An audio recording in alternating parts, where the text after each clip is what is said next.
An operating model, simply put, is a blueprint for how a company is going to organize and manage its resources to deliver its strategic objectives. Now, when we talk about operating model, we mean a lot more than just the organization design and the blueprint. When companies address their operating models, they also have to touch on accountabilities, and by that we mean how they define decision rights and ways of working. They have to address the governance structures for the company, the forums they're going to use to make decisions, and the management dashboards they're going to use to affect operational control. They also have to address the ways of working as captured in high-performance behaviors.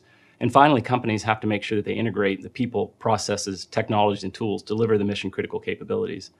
Now, when companies start operating model design, one of the common mistakes they make is to get too involved in detailed design, and they lose sight of the strategic intent. So we always want to start with an operating model blueprint before delving into that detailed design. And you know you have an effective operating model when there's very few gaps between the strategic execution and the purpose that you set for the company in the first place. In mergers, integrations, and separations, you find that operating model design is particularly tricky when you're taking two companies and creating one out of them, or taking one company and creating two or more publicly traded companies. You'll find that the design of the organization requires thinking about it quite differently. In merger integrations, for instance, you really have three choices. You can take one company's operating model and tuck it into another. You can try to achieve best of both, which can be challenging at times. Or in even more rare circumstances, you have to create an entirely new operating model for the combined entity. Separations create even more complicated challenges for operating model design.